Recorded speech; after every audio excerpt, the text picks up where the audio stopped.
5 o'clock. So before we start the meeting, our chairman and co-chair are out this evening. So with that said, we do need to appoint a chairman for this meeting. The secretary is actually in charge. So if I'm going to ask Cindy if she will call the meeting to order. As Secretary of the Planning Commission, I call the meeting of August 15th to order. Okay, thank you. What we'll need to do is ask someone to make a motion. Before we do that, Chris is going to go over a little bit, since we only have 5 members, for some of the details of tonight's meeting. But after that, if someone can make a motion to appoint a chairman for tonight's meeting. So procedurally, we do have a quorum, obviously, tonight with 5 members. And so what our bylaws state, though, is we can proceed with the meeting with 5 members, a quorum, but it requires any action of the Planning Commission. For any action to be taken, it requires a vote of at least 4 of the 5 members. So if some action were to pass tonight on a 3-2 vote, that action would not be able to go forward, because you have to have a minimum of 4 votes to proceed with taking action tonight according to your rules and regulations. And so that includes a motion and a nomination for a chairman for tonight. We would need a vote of 4 members to support that. Okay. So would anybody like to make a motion for the? Yes. John filled in last week Okay. when Rebecca had to recuse Mr. Worsham, are you Yes. willing? Okay. I make a motion that John Worsham serve as our chair for this meeting. Okay. A second. Second. All in favor? Aye. Any opposed? Any opposed? That was No. all. It was all. All right. So we're For good. purposes of the meeting tonight, Mr. Worsham, you are the chair, so appreciate it. All right. All right. First order of business is to approve the last meeting's minutes. Did everybody get the revised and read through them? And these do include the revisions that were made last week. Okay. I move we approve the minutes as submitted. Do I have a second? I second. All in favor, say aye. Aye. All opposed, say nay.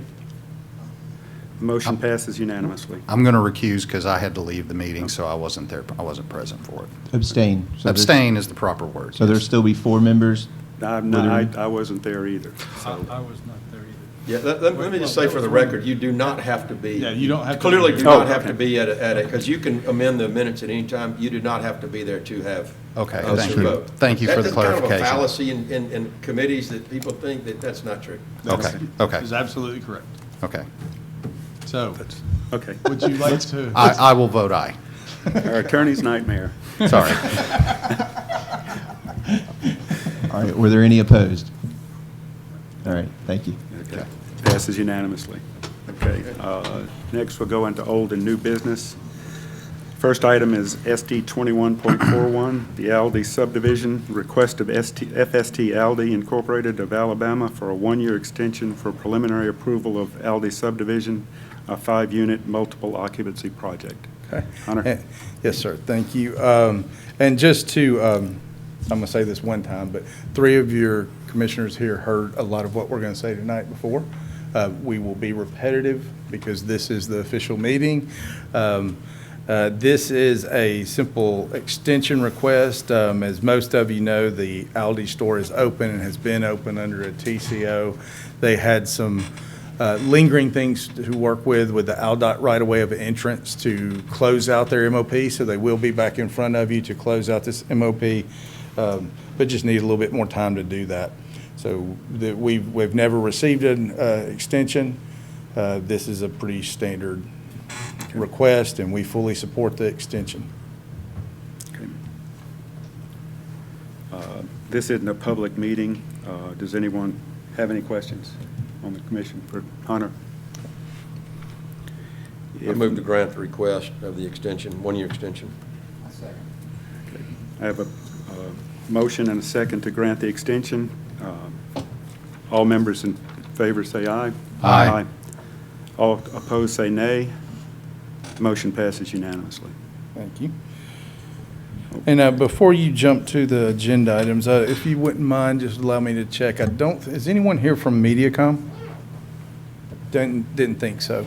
We did discuss in a work session, these are not public hearings, utility reviews. We did discuss, we haven't received revised plans, so I would request that items A, B, and C be moved to the September agenda. Does that need action taken? Yeah, why don't I go ahead and vote on that? Yeah, I move to table items 4, A, B, and C, UR 2308, UR 2311, and UR 2312 to the, you said September? Yes, sir. September Planning Commission meeting. Okay. Do I have a second? I'll second. Okay, I have a motion and a second, all to table these items till the next meeting. All in favor say aye. Aye. All opposed say nay. Motion passes unanimously. Thank you. And Okay. Next item is deeds, SD 23.23, public hearing to consider the request of the owners Robert J. and Renee A. Ritt for approval of North Lot subdivision, the two-lot minor subdivision. The property is approximately .59 acres and is located on the northeast corner of North Bayview Street and Blakeney Avenue. Hunter, are you presenting this? Mike Jeffries will be presenting this. I just want to give a little bit of a prelude. There was some confusion out, and I think it bears clarifying. This is a subdivision request that has certain requirements for this property. There's been some misunderstanding that the city is putting sidewalks in or requiring easements from every property owner in the neighborhood of this, and that could be nothing further from the truth. There is no plans to install sidewalks or ever to require, it wouldn't be feasible for us to go and require easements of property owners. This is a requirement when someone subdivides land and creates new lots. It's not a subdivision as you would think is a subdivision with a sign out in front of it. This is a subdivision of land that has certain requirements within our subdivision regulations. From moment one, when we saw this as the planning staff, and discussed in a formally approved plan, we do not see any benefit to even installing sidewalks on this property. Our subdivision regulations say explicitly that the Planning Commission can waive that requirement, but shall require an easement. We've been consistent with that action, and just wanted to clarify, because I think there's been a lot of misunderstanding about what we're actually doing here. We're certainly not putting sidewalks around the neighborhood. But with that said, I'll turn it over to Mike and let him present the case. We, in an effort to accommodate Mr. Ritt, the applicant, was not able to be here. He flew in from Pennsylvania last week, and we did not have a quorum. So we do have a little bit of unusual. Mike's going to present, and Mr. Chairman, if where you would normally have questions or presentations from the applicant, we actually have a video of that meeting last week that will play, and you know, let Mr. Ritt be on record with his comments there. And then, of course, normal public hearing and reviews after that if you'll have any questions. But Mike, I'll turn it over to you.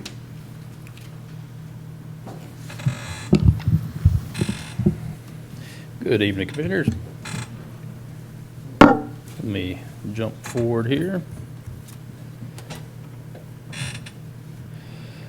So on the screen, you can see the aerial on the right side and the zoning map on the left. The property is zoned R2 and all surrounding properties zoned the same.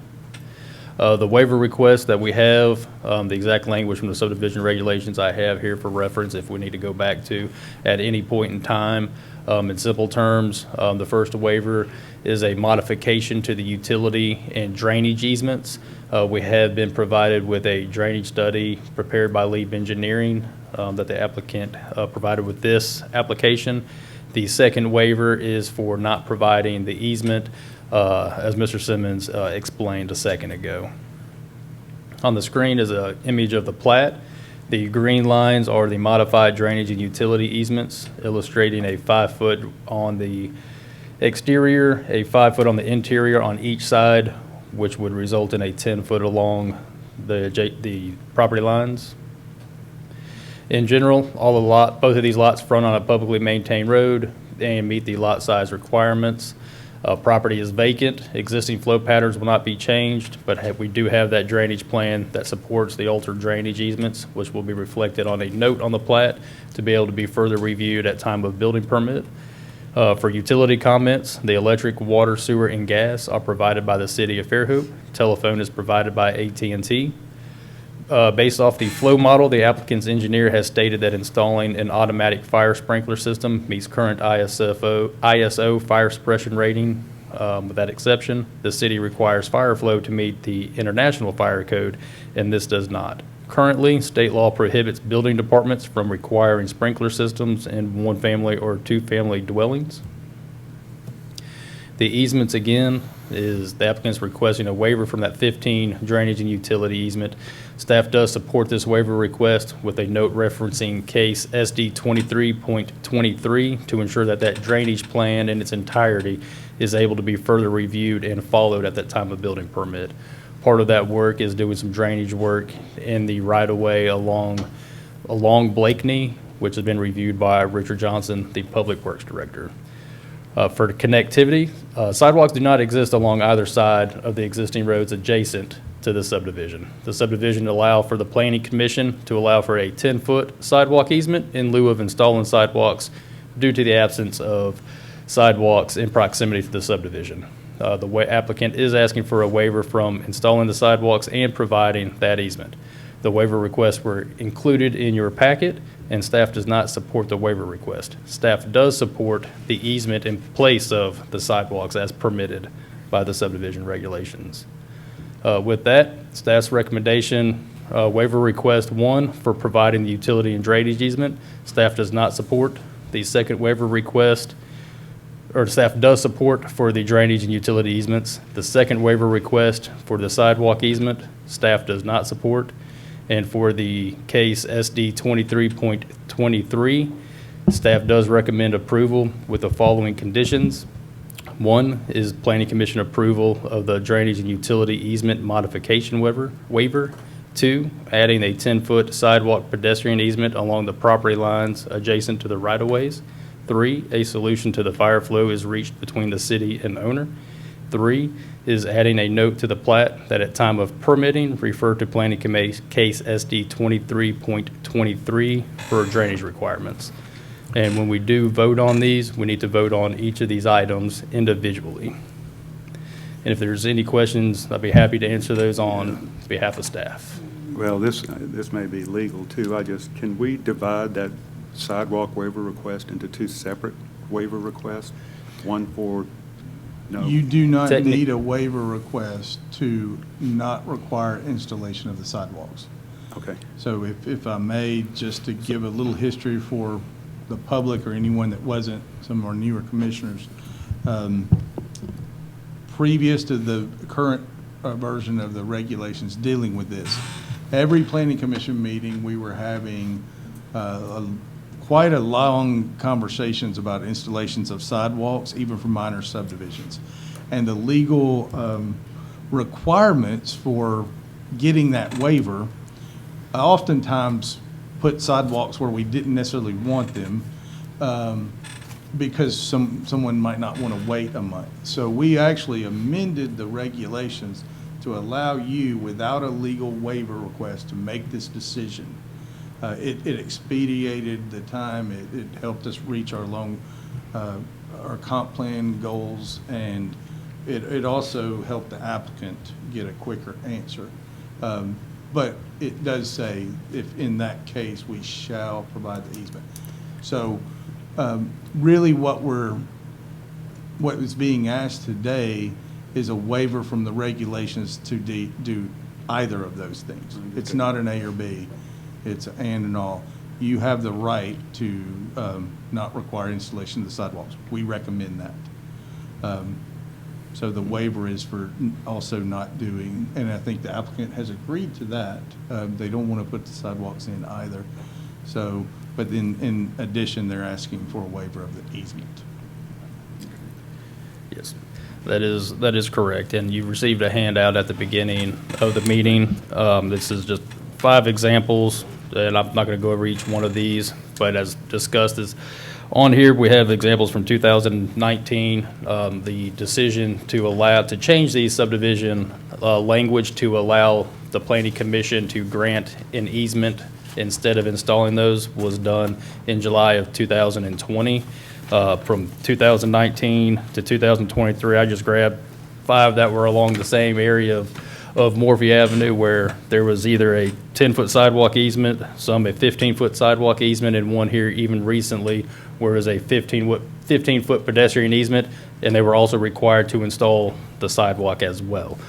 So we've seen the different variations, but this was to expedite the process for some of these minor subdivisions when requesting a waiver from this. Okay. So just to clarify, it's just, he has a choice. He can either put in the sidewalks or put in a waiver, one or the other, right? He can- I mean, not the waiver, excuse me, the easement. It's his decision which one to do. Many times when we get to you, we don't even have to discuss this because the applicant has already put the easement on the plat that we're reviewing and approving. And then if by condition at times staffs disagree with that and y'all required the installation of a sidewalk, then it's added as a condition of the approval. I don't think we've had one We where someone typically have just a general refused. comment where a sidewalk easement has been added to the plat in lieu of installing the sidewalks, and if that's something that we need to discuss further, we have done that. Otherwise, the plat has been approved with it as is, showing that pedestrian easement, or with a note saying that a pedestrian easement shall be added to the plat as a note.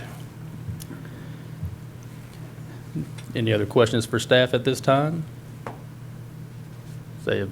If not, I will play Mr. Ritt's recording from the last meeting, Okay. part of on the applicant's behalf.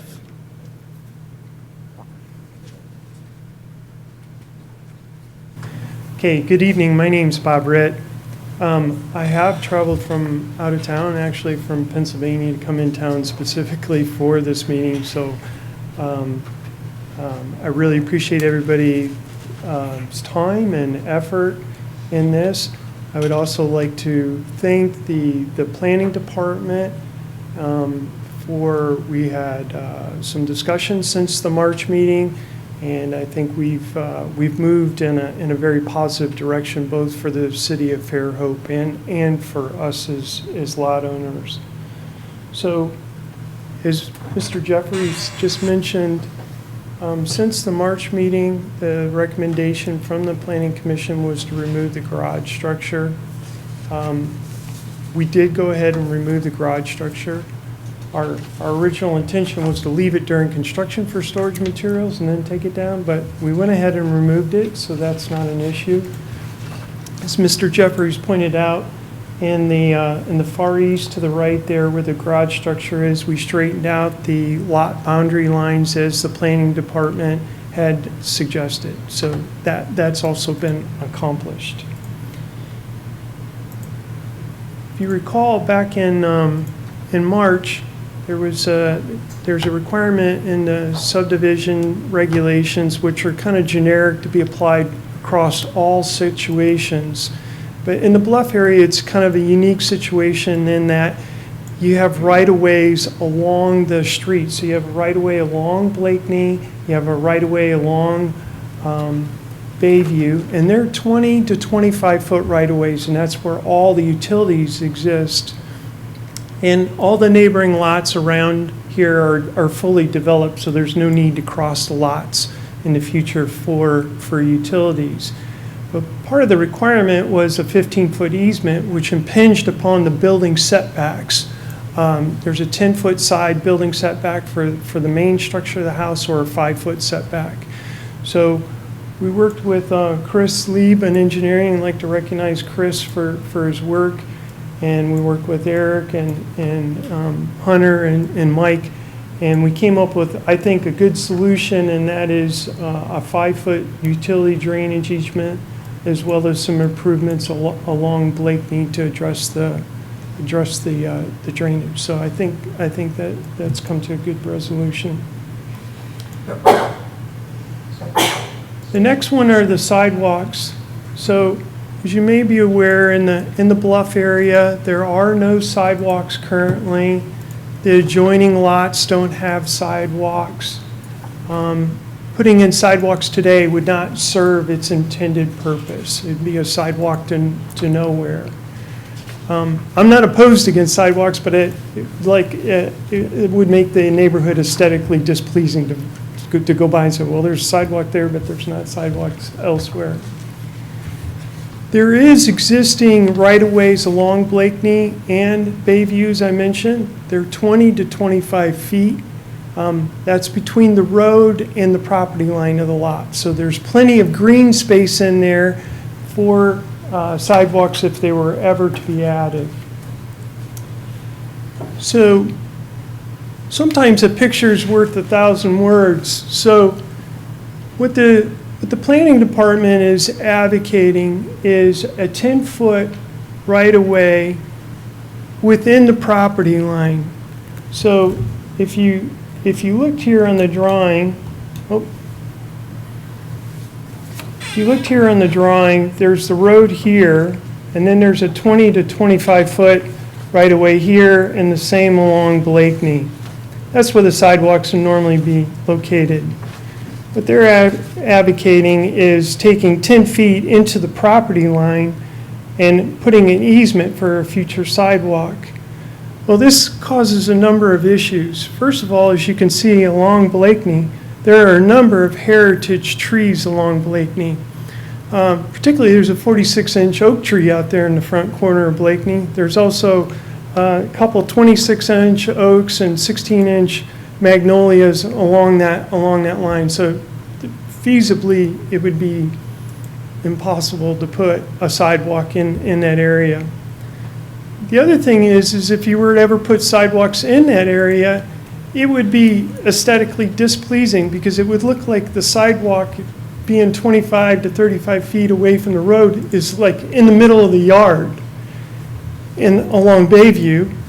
Along Blakeney, it would be 10 to 15 feet next to the house, but it would be 20 to 25 feet away from the road. So it would look odd to have a sidewalk there. If we were to ever construct the sidewalks in this location, then the sidewalks are actually out of compliant with the standard terms as defined in the building regulations as to where they're to be located in the right-of-way. So in essence, we're almost creating a non-compliance.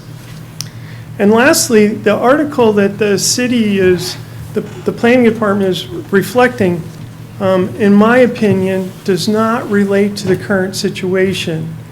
It relates to roads that are not controlled by the city. They would be county roads or city roads. And it specifically states that in the regulation, this should be applied to roads that are other government entities. So it might be useful to have the city's attorney opine on that. So what would it look like if the sidewalks were ever put in the existing right-of-ways? Well, as I mentioned previously, there's adequate space there. It would preserve the heritage trees because there are no trees in the right-of-way. It would comply with the current subdivision regulations as to where the sidewalks are to be located. And in fact, the regulations, there's a number of pictures and dimensions, and it would fit perfectly within that. The other thing is it would be a consistent approach amongst neighboring lots. So if you go back to the other one, if you put a sidewalk easement on our property 10 feet up, well, the neighboring properties wouldn't have that same easement. So you'd have to jog the sidewalk back down towards the neighboring lots as well. So in closing, all I would ask the planning department or the planning commission to consider is by having the sidewalks up on the property, how does this make it better for the Bluff neighborhood? How does this make it better for the community of Fairhope? And that's all I would ask. Any questions? Good job. Just based on your drawing here, I'm just going to point this out. On the Blakeney side, if they move the sidewalk into the right-of-way, it looks like you'll be impacting just as many trees as if you have it going through the 10-foot. No, right here, this is the view of the sidewalk, this gray view right here. This gray line would be the sidewalk, and the area of the right-of-way is from here to here. Okay, so in your drawing, you're having the sidewalk right on the street. Yes, in this drawing, in option 2 drawing, the sidewalk is located in the right-of-way as originally intended. Well, right on the street, which... It's not on the street. No. There's 20 to 25 feet. Oh, I understand, but I'm sorry, it bordering right on the street. It's like about 10 feet from the street. No, it's 10 feet from the street. So right here, if you can, I'm sorry for the line right here. This is the edge of the road right here. Okay. This is green space, and then that's the edge of the sidewalk. Where is the drainage? The weir drain is like right here. It's right there. The existing weir. And the grading that you're proposing? Where is that at? The grading you're proposing? Oh, The it's grid back. design? It's back here. It's back up in. It's back right up in here. Okay.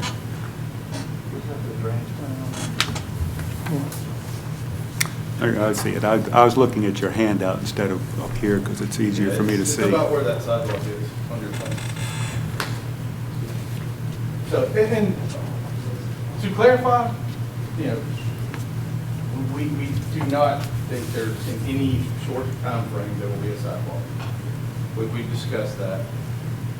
Procedurally, we were getting waivers for installation of sidewalks all the time, so we said, well, we don't know what the future is going to hold. The future may be 50 years down the road. Trees may be different. We may have different needs of the road. So that's where the waiver was. We didn't require a waiver. If you didn't want to install a sidewalk, and that's, for us, it's a little bit of a challenge because everybody, thank you, just about everybody we see has a reason not to include the easement. If we agree that the sidewalk is not installed, every applicant we see, they're 2 miles from an existing sidewalk. They're on a county, you know, maybe a road that still has a highway construction setback of 200 feet, plenty of room to do. We established this and have made everyone do this. And I'll tell you one place that really benefited in an exact situation that Mr. Ritt shows on the screen of North Hills down on Section Street. It is a city street. We have the easement. 95% of the sidewalks are in the right of way, but there's a lot of trees. There's very much a ditch like this instead of a traditional culverts and gutters. It's a much more natural appearance if you haven't been down there.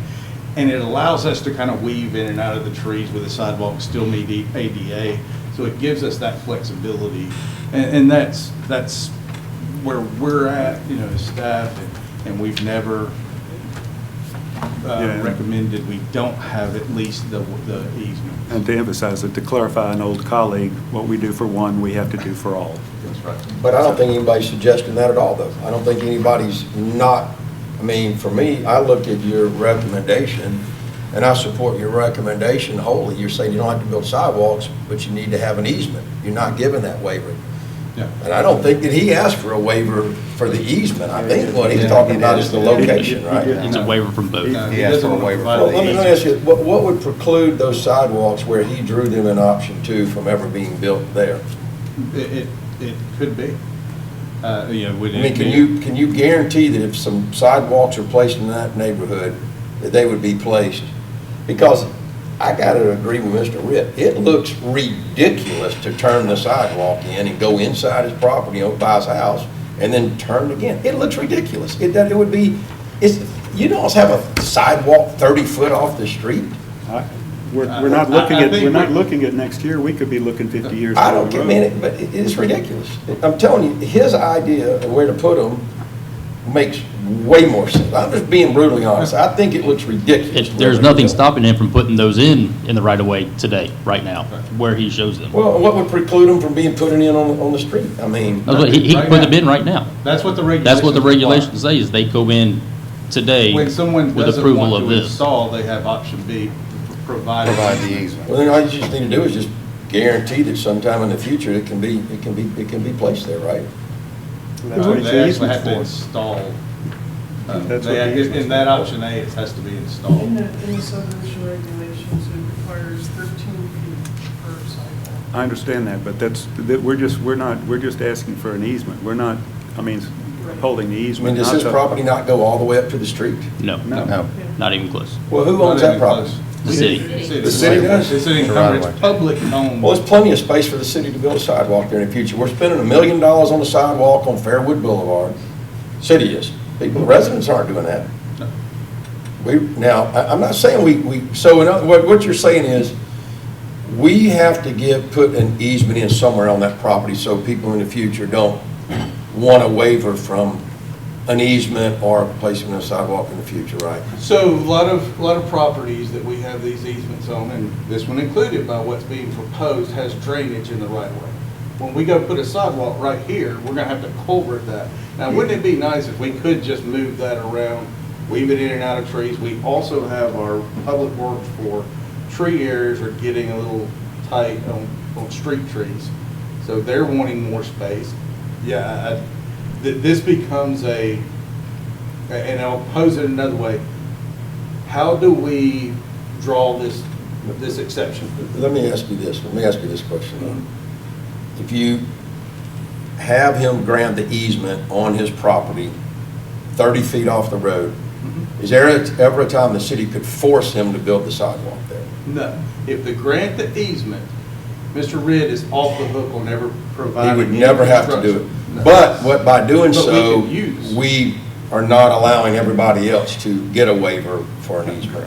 Now, what is. But the I would truth make is sure we you get can that in put- writing from the city, that you don't ever have to build a sidewalk there, because And to be clear, he doesn't have to do it, but would give the city the right to put it in a sidewalk that they pay for. This is in single that tax 10 feet. property too. They can do it. And it would be nice, maybe a good compromise would be that easement up on our property would only be used in the event that it's impossible to put the sidewalks along the existing right-of-way. Impossible is a tough word. Or impractical, but you Mm. cannot possibly look at that sidewalk going 30 feet from the road and think that that makes sense. I think we have that situation in quite a few areas, and there is like the drainage there, that has been one of the challenges of putting sidewalks in. It's not just the concrete of a cubic yard, it's the drainage, fixing the drainage within there to get the sidewalk in, so yeah, we might pave the road wider, there might be I understand that. Now, if you go A roundabout. out 20 feet with the road, This is, I we're talking understand. 40 years down the road if this I understand happens. that. If that road gets to be 60 feet wide, then the sidewalk's only 10 feet off the road. Yeah. I understand that, but There could be, but in the bluff area, yeah, that's not going to happen. don't think that's going to happen either. we do look at, with our traffic committee, the unique speeding, and it's amazing how many folks are wanting speed tables and things like that. I agree 100% with your premise. It got to be a slightly better solution than that. I don't know what it is. Ultimately, the issue is, to me, that it's a requirement in the regulation. It gives us the flexibility, because we do have areas where we've got sidewalks that weave in and out, depending on what's there. It gives Show me one that's 30 feet off the road. I want to see one in the entire city. I want you to bring it to the next meeting. I'm sorry, Eric, you're going to go there. Bring me one that's 30 feet. Bring me one that's 25 feet. off the road. Corner of Morphe and But what Bishop. they're saying is not a single sidewalk, and I'm not, just to clarify what I heard both of you say, was it might curve onto private property and curve back off. Not to get around a tree. Trees or I don't ditches or disagree with that culverts. either. That's but all I this heard with that. approaches absurdity. In If you look at the regulation, I think the planning department, like I said, is misinterpreting the regulation. When you read the regulation, it relates to roads that are not controlled by the city, by the county or the state. Legal And when you counsel for- read it in that light, then that provision makes a lot of sense. I don't have a dog in the design aspect, but I do disagree with the legal interpretation. I agree that staff is appropriately interpreting the subdivision regulations as written. We wrote that recently, so we know what the intention was. It was to prevent these same discussions every month and give somebody a fast track and not have to go through waivers because that could kill a subdivision. You know, that's what this is. And reading that in a vacuum, I can certainly see where Mr. Britt would interpret that, but. No, I'm reading it collectively with parts A and B, yeah. Ultimately. Okay, thank you very much for your time.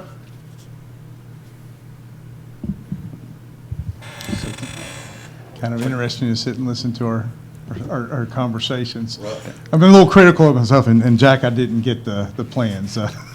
We've only had a week, so, but we are still in the moment of the applicant. I did not see the applicant's engineer here.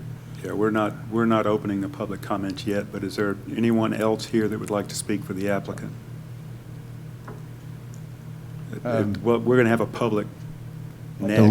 A legal representative of the applicant. The only people that are allowed is the engineer, and that's Chris Lieb, and then the applicant themselves, to speak at this time, of course, before the public hearing. Okay, since there's nobody else, I will open it up to the public, then open it up for public comment. Anybody like to, anybody can come up and speak. You'll get 3 minutes each. Please don't repeat. We get that a lot. When you come to the podium, please state your name and address for the secretary. Good afternoon. My name is Chris Knight. I live at 50 North Bayview Street, and I've been a resident of the Bluff neighborhood for about 12 years now. It seems to me that the existing right-of-ways on both streets are adequate to install a sidewalk if there was ever a need for a sidewalk. I can't see any reason why those right-of-ways would not exist. They can't be changed by private citizens. They're the property of the city, and they exist now, and they're adequate for sidewalks if they were ever to be installed. And it's been pointed out, if they were installed in those right-of-ways, they would meet the sidewalk and road criteria that the city has adopted. The other thing that is of interest, if you're familiar with that neighborhood, if sidewalks were ever to be built in that neighborhood, which is pretty unimaginable, they would never be built on the east side of Bayview Street. They would be built on the west side. The city owns all the property on the west side at the north end of the neighborhood. It's city property, it's a park, there's plenty of space to build a sidewalk, very much like South Mobile Street. So the idea of building 100 feet of disconnected sidewalk on the north side of Bayview Street really is nonsensical. It's just silly. And it's like we're trying to find a solution to a problem that just doesn't exist. Now, if the subdivision regulations require this, then you have the ability to grant a waiver to that requirement, just like you're doing for the other aspects of the waiver request. If you look at it in the context of the real world, this is a silly, silly issue. This is a totally developed neighborhood. It is, you know, we're talking about the notion that is somebody really going to build 100 feet of sidewalk that doesn't connect to anything through this guy's front yard? This is just silly. The guy should grant the waiver. Thanks very much. Anyone else?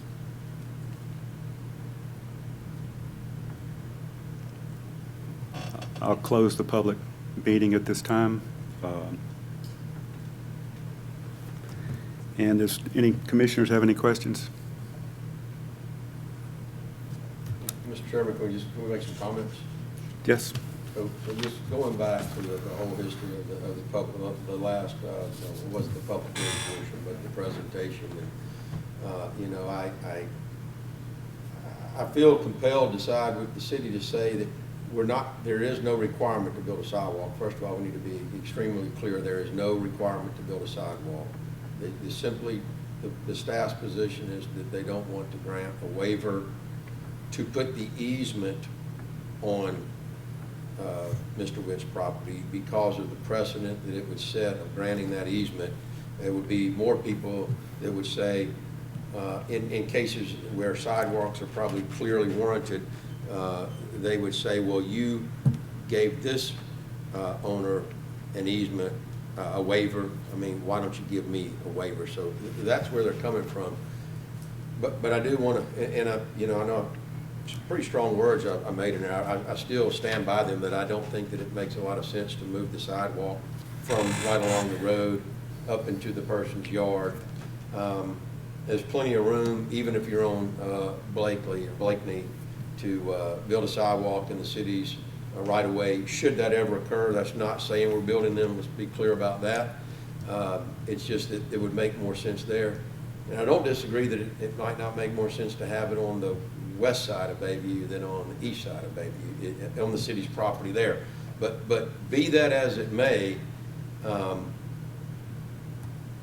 think that there is a good premise to require an easement so that we don't set precedent of not allowing or granting a waiver for easement. So I want to ask the staff and Chris one more time, is there really that much of a problem if this situation where we didn't have land to put a sidewalk there, and I would say, yeah, we need that, but does it really put the city in that big of a bind granting a waiver to not force the easement? Is it really setting a precedent? I mean, waivers have been granted for all sorts of manners, and maybe that was a bad thing. Maybe we're saying, well, we should have done that all those years. I mean, but. And I think So what is the repercussion? Yeah. So two-part answer. Sorry for the windedness, but one thing, I think we see projects every day that we wish we would have these because, and I want to reemphasize, we've said this from moment one, there's no, in any short-term or even mid-term plans for sidewalks. But what can also happen in that evolution is a staff in the future, that may be 30 years down the road, sits down and is looking at a project and the right-of-way's changed. We don't know what technology's out there. Nobody could have predicted all the fiber coming in that we're seeing today. There could be trees there.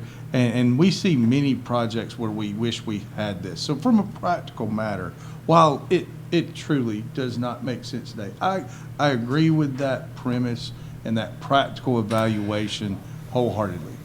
But we've set the precedent. So getting with the precedent, where I am concerned is where is that threshold? If we don't have clear guidance on where we're going to give these waivers or not, which is why we made the change like in 17 to try to say, okay, you've got some evaluations, you hear the cases, but you shall have at least the easement. I don't know what we have in the future from a precedent standpoint. Where do we set that threshold for the next person that has valid reasons? You know, there's a lot of properties that have 25 feet between the property line and asphalt. Is that the threshold? Everybody's got that much room, we give the waiver? There's a lot of good arguments out there, and that's what kind of was happening in those planning commissions. We were having these long debates on those, and there was never clear guidance. So we established clear guidance, and here we are debating that again.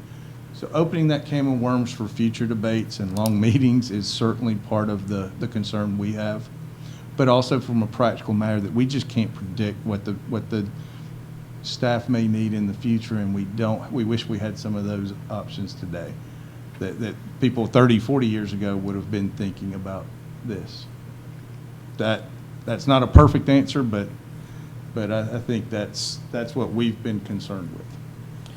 In getting to your question, Councilman / Planning Commissioner Burrell, so, you know, the question is, the subdivision regulations require the installation of sidewalks. This exception was created such that the installation of the sidewalks, when it didn't make sense, would allow some relief from the property owner to not have to install the sidewalks when in the discretion of the Planning Commission it didn't make sense. But the language that's used in that same provision says it shall require an easement.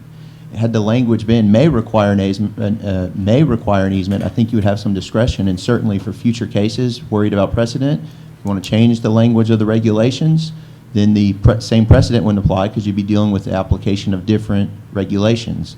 But for the perspective of a waiver to the waiver, you know, it may seem ridiculous and it may be silly, but that's not the standard for a waiver under your written subdivision regulations. The word is shall. The word is shall, and a waiver requires an extraordinary hardship. Now, I don't know if, and that's not for me to decide, it's for you to decide if having him put this easement on a piece of paper when a sidewalk may never be installed is an extraordinary hardship, and there's other requirements for a waiver to be met. And that's for the Planning Commission to decide. But the word used in the subdivision regulations is shall. And we can certainly address the precedent if we change the subdivision regulations going forward. But as this case is presented right now, the language is shall. Mr. Chairman, ultimately, this has no impact on his ability to build. It has no impact on the aesthetic of what he is allowed to build. It remains green space, but it does allow for future future time in the city. It gives you some latitude to be able to make some adjustments and make some, you know, some changes if necessary. In what we do every day, there are areas I wish we had easements, that we don't have easements. To have the flexibility, not making him put it in, it's going to be green space, it's going to be his yard, it's not going to affect anything about the aesthetic of the house that he is going to build. But it allows the flexibility down the road to be able to do something if it needs to be done. Mr. Ritt and I have spoken, you know, several times about it. I really don't understand the adamant argument against it because it has no practical effect on what he's going to build. It is there just in case. The other thing, and you know, you mentioned about evenly enforcing, that is something that I hear every day of, well, we had to do this, and evenly enforcing the regulations is something that is consistent, something that if you wind up in an argument or a court case, you don't have to think back to what you said, or you don't have to think back to what occurred. You know what occurred. And from our standpoint, you know, we're seeing rapid redevelopment of subdivisions all over town. We don't know what Fairhope's going to look like in 30 years after I'm gone. We have no idea what decisions future planning commissions, future elected officials are going to have to deal with. So I don't want to make things difficult at all for Mr. Ritt, but in my opinion, we're not doing that. It's not difficult for him. It's not affecting him. I would like to make one comment too, that had Mr. Ritt decided not to subdivide this property and make it a minor subdivision, which triggers all of these subdivision regulations, we wouldn't even be here. There would never be any easement. There would never be any sidewalk. Mr. Ritt triggered this when he decided to subdivide that lot. Kind of a dumb question. Why can't the sidewalk easement be within the drainage easement? So with the drainage easement, it was a separate issue, and per the subdivision regulations, and we explained this at the first iteration of this case, it allows a property owner, should they so choose, to hire an engineer, figure out an exacting drainage plan, and allow a reduced drainage easement. That's along the other all property lines. If they choose not to do that, we use the term halo easement. There's a drainage easement around all property lines. And oftentimes you will see those on plats where the sidewalk or public access easement will occupy the same space. Sometimes it will be called public access, utility, and drainage easement. Mr. Ritt did in this revision hire Chris Lieb, has a drainage plan. Richard Johnson, Eric, myself, Mike have all looked at that. Meets the regulations. We fully support that waiver for the reduced easements. But it's not in the same location now because we actually put drainage in the right-of-way. Mr. Ritt is putting drainage in the right-of-way to help reduce some of those drainage easements. So it's a swell, and I believe even tying to an inlet culvert under the driveway he'll be installing. So we don't have a drainage easement there. We're actually supporting the waiver to provide that. So it's not existing any longer. So the ordinance requires it to be 35 feet away from the edge of the road then? No, it's 10 feet. The pedestrian sidewalk easement's Yep. 10 feet inside the property line. 10 Every feet inside. right-of-way is different. So and just for anybody, because we have had a lot of confusion on right-of-ways and easements. Right-of-way is and streets. Streets are the paved surface. Right-of-ways are the city-owned property, and easements are access easements for a utility, access, drainage that reside on private property. So Let me answer that for Harry a little bit too. And Harry, some of my confusion initially on that was I did not realize that there was so much city property from the edge of the road to the property line. I assume, like in my neighborhood, the property line, goes up to the street, or in some instances to the center of the street. There's 20 feet from the road to the property line, which is city property. Which I had said that, if I ever see a sidewalk go in there in the future and I have anything to do with it, that I would fight to put it in the city right away, all things being equal. Which doesn't, and even this easement doesn't preclude the city from deciding to do that if it was ever decided to put them there. Yeah. Once again, people, we're not saying that, we're saying if that time ever came. I would fight to put it, he would still have the easement, but there'd be a sidewalk running along the road if that ever occurred. And there would probably be a public process to any installation of sidewalks for something of this scale. The city, we typically want sidewalks in right-of-ways, not easements. That's what we desire. But we run into many situations where it is. Just, you can look at, what's the street? There's a 90-degree turn around a tree. And the tree's gone now. I think it's on Morphe. Might have been, yeah. Yeah, and there's one tree left, there's another one. That was because we didn't have room in the right-of-way with the utilities there, the drainage, without getting on private property. There wasn't an easement to curve that around the tree, stay out of the root zones. Now it kind of looks silly. And in the future, if a sidewalk, obviously way down the road, if that ever happened, and it was installed in the right-of-way, Mr. Ritt could ask the city to release or extinguish the easement, and then we could wipe it out because it was no longer needed because the sidewalk's been installed in the right-of-way. So that could also occur in the future. It's good. That's a good point. Yep. But again, we have no short-term plans for, and this just doesn't come up. Most applicants, see that, and it's on the plat, and then they're kind of selling, hey, we don't want to put the sidewalks in. And sometimes we're saying it needs to be. Some on Morphe, I believe was the first iteration of this case was approved the same time as a Morphe and Bishop subdivision.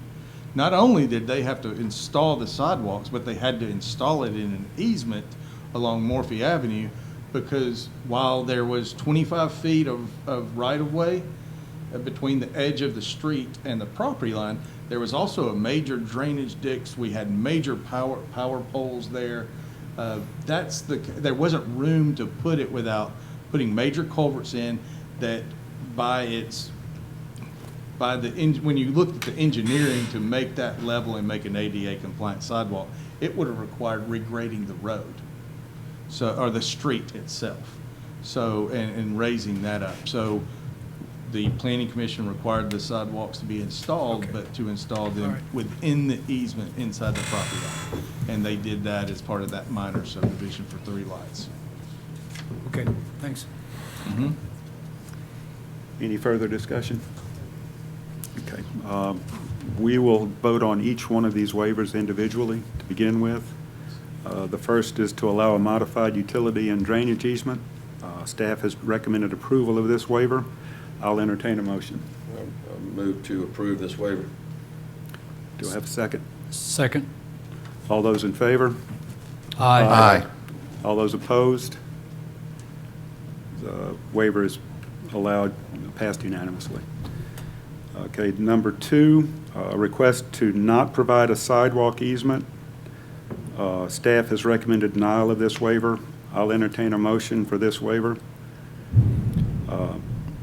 I'll make a motion to deny the request for a waiver for a sidewalk easement. All those in favor of denying? Second. Nope, nope. I'm sorry. Let's back up. Let's make sure, just not move forward. Uh, A motion? Okay, Is second. it seconded? Okay. Any further discussion? It would be the next step. Okay, further discussion. You said it sounds like what you're saying is he has to install a sidewalk by No. that motion. I think you meant easement, didn't you? He said You said deny the Deny the easement. request for a waiver For from the waiver of the easement. Oh, I didn't hear He's the word requesting a easement. I never waiver heard to the not word do the easement, so, yeah, Right, to okay. deny the I just- request I wanna of a make sure I got it waiver right. to Okay. not I include didn't- the I just didn't hear easement. the word Okay. easement. And I'll just clarify. Is that worded? An aye vote will be to deny the waiver. So all those in favor of denying the waiver? Aye. Aye. All those opposed? That the waiver is denied. And I do think, before we get to the voting of the case, I think there is a potential, Mike, can you pull the conditions back up? Staff had a list of conditions, so I want to get back to that. And bring it, I think there was a good comment made by legal in my ear that's worth clarifying. Item 2 there is a condition to add the 10-foot sidewalk pedestrian easement along the property lines adjacent to the right-of-way. And I would just like to propose we adding in a 10-foot sidewalk pedestrian easement in lieu of installing the sidewalks, and follow the rest of the sentence, if that would. That way you're making it clear you're not requiring him to install the sidewalk, Okay. if that is your If that is your. decision. And I am projecting there that that's the recommendation we're making. It's certainly the commission's decision. Okay. So since we've already approved the waiver for number 1, is that right? The modification? And then did we cover with the second motion number 2? I would keep number 2. Keep number 2. You can dispose of 1. You have approved that. We didn't know, so we're making those conditions. So I want to make a motion to approve SD 23.23 with the following conditions of items 2, 3, and 4. Amend 2 as I suggested, or as written on the screen? Just to clarify that we're not To amend. requiring an installation of sidewalks. Okay, yeah, well, I thought that's what the motion, the other Well, waiver would cover. But yeah, and to be clear in the motion that we are not requiring sidewalks to be installed. At this time. No, No, ever. We will never require Mr. Right. Ritt or Okay. any property owner to install the sidewalks if we move forward with this easement, ever. Okay. The city could in the future install in the right-of-way or the easement if it's required, but it wouldn't have the ability to make him do that. Great. Do I have a second? Second. Any more discussion? All those in favor of approving SD 23.23, say aye. Aye. All those opposed, say no, nay. Passes unanimously. Right. One more item. Now we really talk. Can we take a recess to go let it rain? I know, is it, we go out and dance in the streets with the rain. Oh. Okay, got it. So, and, Mr. Chairman, would you like to read that next agenda item? Yeah, ZC 23.03, public hearing to consider the request from the City of Fairhope Planning and Zoning Department for various proposed amendments to the City's of Fairhope's zoning ordinance. And we did discuss this last week in a discussion, so I will breeze through a little bit of the language that we initially posted, and even by last week's meeting, we made some revisions to clarify based on some suggestions and comments we received both from the public, the commission, legal, and other departments. So page 22, the red text is what we were originally proposing to change. I'm going to go into that a little more closely. We wanted to make some clarification on covered walkways that connect principal buildings or principal structures with accessory structures. There is nothing that allows that within our regulations, but it has been approved for years, and it's just been a little gray area. They've been growing, and we wanted to actually put language in to clarify what that is. So an example here is the little green box that connects the accessory structure to the principal structure, and we basically wanted to limit that to 8 foot wide, no walls, so it's not conditioned space. It is to get out of the weather between the principal structure and the garage most of the time. And that breezeway is perpendicularly attached to the principal structure and shall fall within the required side setbacks for the principal structure. Meaning you can't go 5 feet to the property line with the breezeway. Just as a clarification, and I won't call you out, we get a lot of permit requests in, and this was one that is being revised today.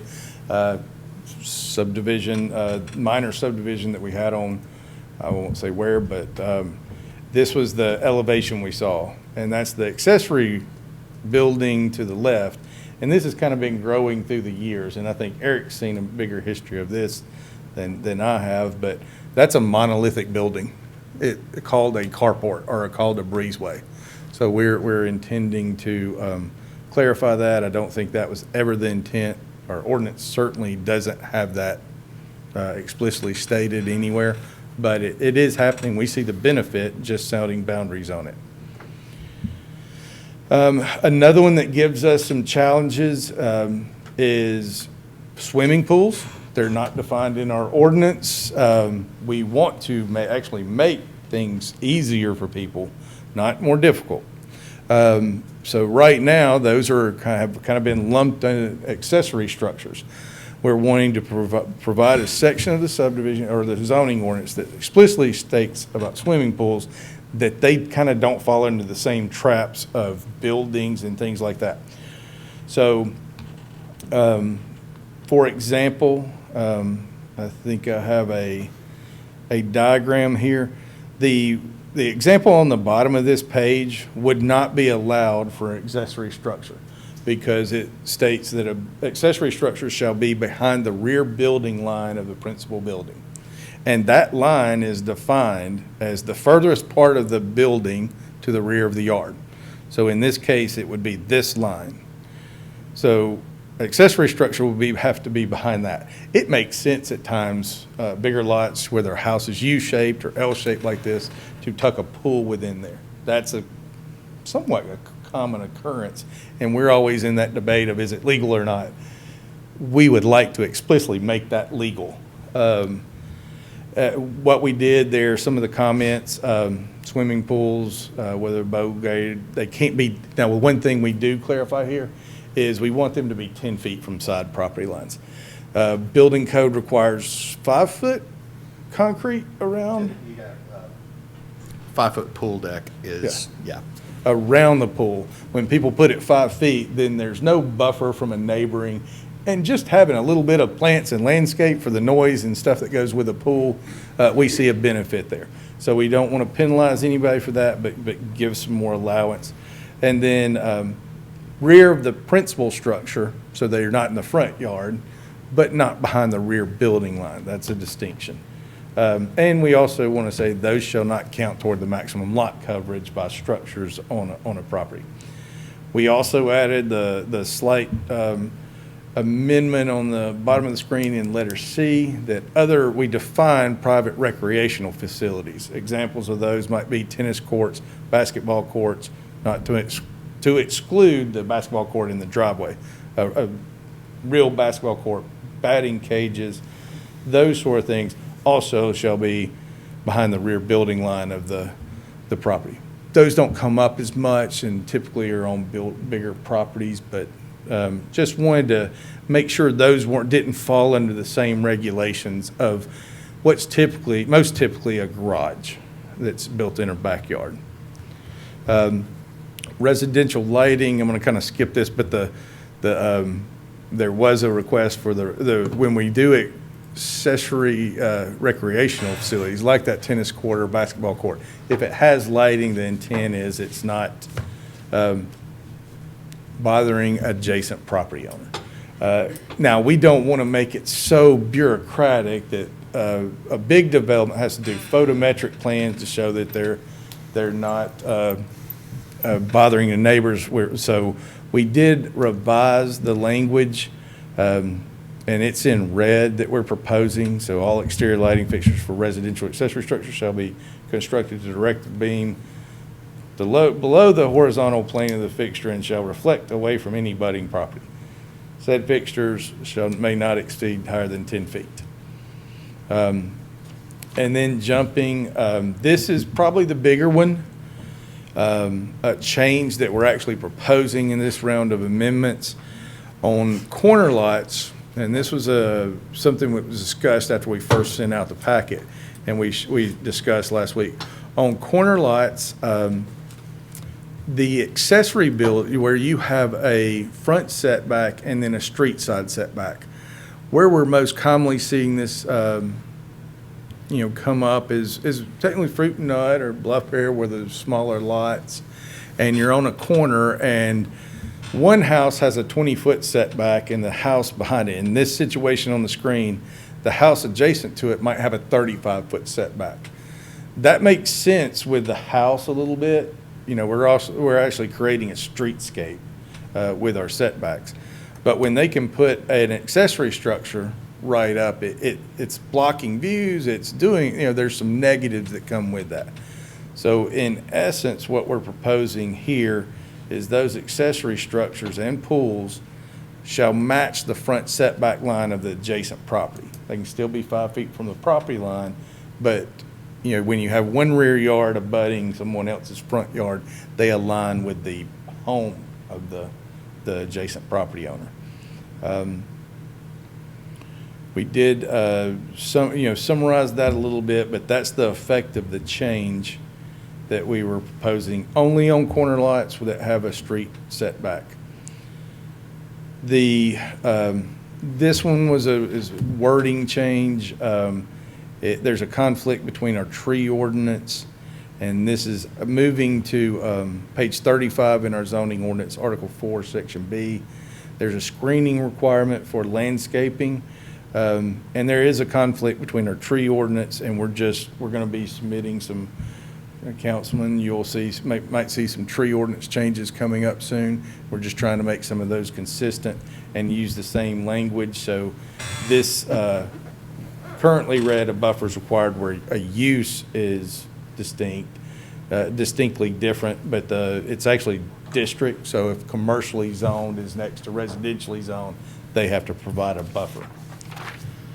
And then fences or walls. This has no impact on the First Amendment. This is just trying to get some information out there when people are installing fences. You can put a fence or wall on the property line. The first section explicitly says you can do that. We have seen a few projects but you can't disturb neighboring properties to construct that. So if you've got a retaining wall, your footers have to be inside my property line, not on my neighbor's, or I can't go in and clean out 5 feet of landscape so I can build that. So this just explicitly states, and we did offer some clarification here, it's about the construction during that, and shall not disturb neighboring properties without their express written consent of the affected neighboring property owner. And then we also had one other fence amendment we proposed, and I think I have this was the alternate we did, language we proposed that emphasizes, it's during the construction, is what we meant by physical disturbing, not mentally disturbing. Yeah. I think that was a good point to make, and Eric brought that to our attention. Excuse me.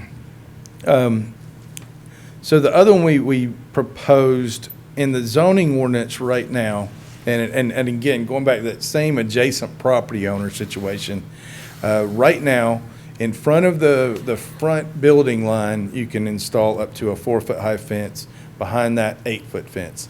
There is a conflict in these situations that we have on the screen, especially in this area here.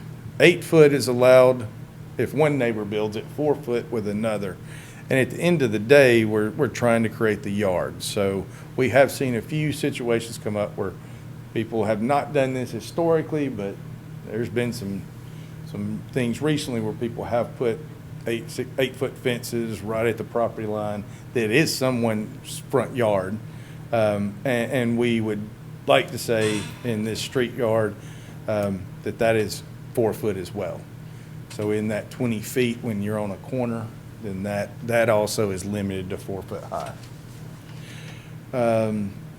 And that's kind of what the result would look like on the height. We left a slide here that was left over, but that was the amendments we proposed. I think you have a few options available to you. We can discuss that, fine-tuning language tonight, but ultimately I think you can recommend approval to the city council for these amendments. You can recommend with changes that you see so fit. You can deny it, or you can ask us to go back, drawing board, and we can come back in September with explicit language, any changes you may have, or tell us to scrap some of it and bring the rest back. But that's the language I have, or the presentation I have for the second one. Yeah.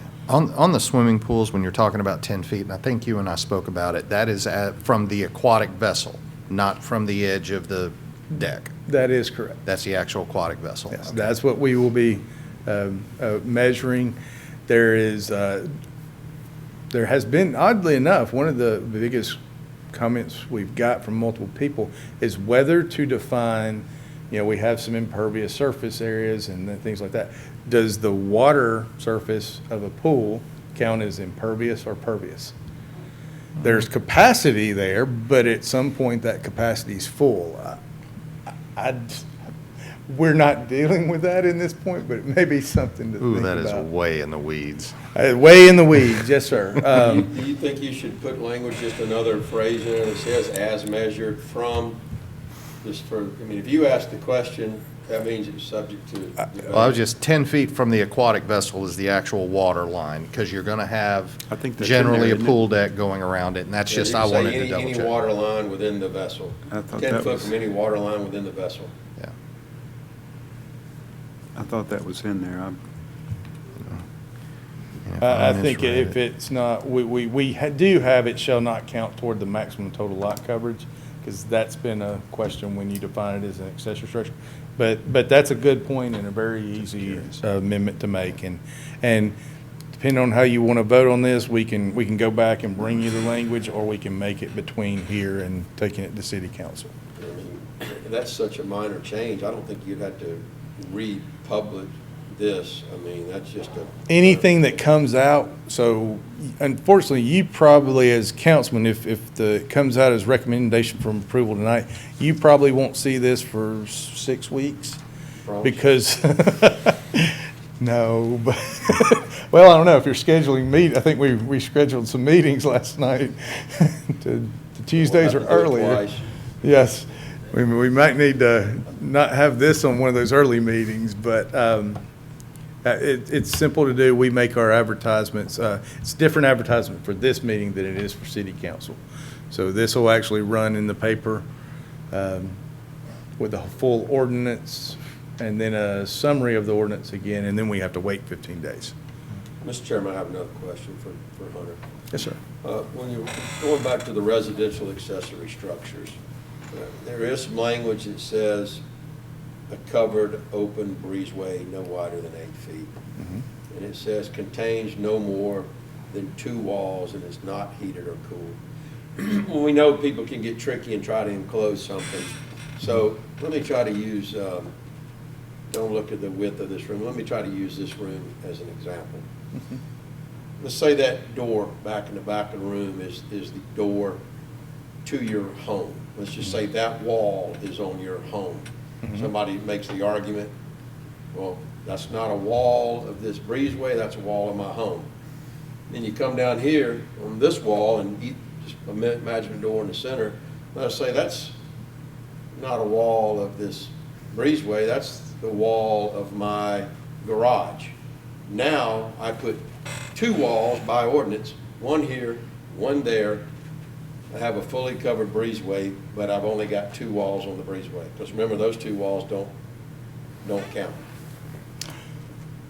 Under that argument, I would disagree, but you are absolutely right. This is one of those that will get debated. What is We put something in there attached? just to clarify, In that you know, example, walls it of no longer- attached structure included in the 2 I- walls or I think- something to that It would effect. no You longer don't be even- an open breezeway at that point. Open Yeah. breezeway. Open If you got breezeway. 4 sides, Well, that's 2 what of them I might said. be the. I did admit it. It does say the word open, but.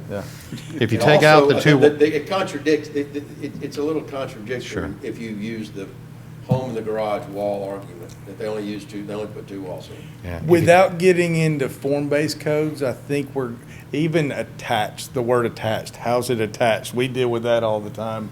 Structurally, there's some, very creative folks. So this, I think, at least provides what our intent is with open and 2 walls. We could technically say that it Could you contains, say the it breezeway must be contains open no on walls. two sides? Yeah. What if you Yeah. said it must be open on 2 sides? Yeah, and we'll probably get somebody creative with an octagonal, breezeway at some point, but we're limited to 8 foot wide. And really the most common thing we were seeing is there's 10-foot separation between the 2 buildings. And while the walkway was intended to get somebody out of the rain, people were kind of starting to take advantage of that. And, okay, we'll fill up all the space between that 10 foot, and it's a 10-foot breezeway. Well, that's not really. What's a wall? What if they have a partial wall? It's three-quarter wall Yeah. on either side. Is that a wall? Yeah. Or is that just a screen? Well, and not heating or cooled, it's open. We're added some more adjectives, but I'm any suggestions you've got, we are We could dealing just with say this. it must be open on 2 sides. I think if you take out the contains no more than 2 walls, it reads, covered open breezeway no wider than 8 feet, is not enclosed and is not heated and cooled, and I think that's pretty clear. Okay. If you just take out the word that says contains no more than 2 walls, that leaves it wide open, that's very clear. You feel good Can we about do that? Absolutely. Absolutely. The, if, I don't see how, we're just trying to add verbiage to settle some of those debates. We said this, well, it also does this, so you got to meet all this criteria. But I see no problem with that, removing that altogether. I have a question about the lighting, and I didn't talk to you about, where it says shall be located or installed so that no direct light. Would we allow shielding? And the only reason I say that, if someone puts a spot or a light up on the eave of their house, that's going to be taller than an 8-foot fence, going to be taller than a 6-foot fence.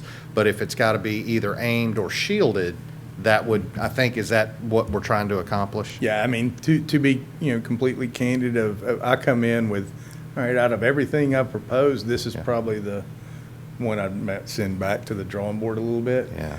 But that would be the intent. Like, even with the 10-foot, there's a height restriction on Right. commercial property of Right. 10 foot. But like you said, people do put things in eaves. And also, at the end of the day, from a practical matter, we have a lot more to do than go out and tell people to Oh, no. redirect their light. We had a bank built not long ago on the corner, I think it was Edwards and Greeno, and they had to have lights because of security And they ended up having to shield the back of their globes because it was adjacent to a residence, and we kept getting calls about the light coming over, so they finally just shielded the back of the light, and it took care of the problem. Yeah, yeah, that would be a good solution. From language, I would say this one may not be ready to go to council. And I'd rather move the others forward if that's an option, and let us go back to the drawing board on the lighting. If I can make that recommendation. Any more discussion? Well, we can open it up to the public. Gentlemen, we appreciate you coming, by the way. We'll Yes. recognize you. We have a Boy Scout, or Boy Scout troop in the Thank you very much, and you have any comments? You see a lot of these projects. Any zoning amendment questions? Okay, great. Yeah, do you want to speak? Well, Speak. we have a question. It is a public hearing. Would you all like to come up and speak? Unfortunately, we don't get to build them. But I'll get you the number of the next person that comes in, okay? Okay. Close the public hearing. We can recommend approval to the city council, recommend approval conditioned on specific revisions, recommend denial to the city council, or continued discussion of the proposed amendments for further study. Hunter's kind of asked that we have further study, so I'll entertain a motion for ZC 23.03. And just based on the discussion, if you're willing to go along, what I would suggest, if you're going to make a motion, just to specify that you would recommend approval to City Council as proposed with the revision of taking out the language from the breezeway as suggested by Eric, and also removing the provision related to the lighting at the suggestion of Hunter. And pool. There was another one And that. the aquatic, defining, saying that the measurement is to the aquatic vessel. That's, yeah. And the only reason I'm using that term is that is the term the International Pool and That's good. Spa That's Code good term. uses. Yeah. Yes, so motion on the table. Would anybody feel comfortable with that one? I'm making a motion to approve. You're recommending. Recommending approval of, To the city council. to the city council. No, not to the city council. Yes. Yes, to the city council. Or ZC, I don't know what it was. It's on 23.03. 23.03. 03. To define, with the recommendation of defining, Removing. well, Removing the lighting. Defining the measurements for the aquatic vessel, the revision of the breezeway, and the removing of the light provision. Correct? Do I have, is that good? Do I have a second? I'll second. I wrote what you said. Any further discussion? Any further discussion? All those in favor of recommending to the city council approval of these modified zoning changes, say aye. Aye. Aye. All those opposed, say nay. Motion passes. It's not you, I see him. No, and your instructions are sufficient for him to go back and revise them to council. So I thought it'll, we got you, it's perfect. They just always say, subject to the revisions stated by Eric, and they'll go back and watch the video and get the exact language. Do I have a motion to That's the easy adjourn? way to do it. Do I have a motion to adjourn? Do we have an executive session? No. Oh, we don't have one? Not Okay. tonight. I move to adjourn. Do I have a second? Second. Any discussion? All those in favor say aye. Aye. Aye. All those opposed? Stay Sorry. here. I want to go see some rain. Thank you, John.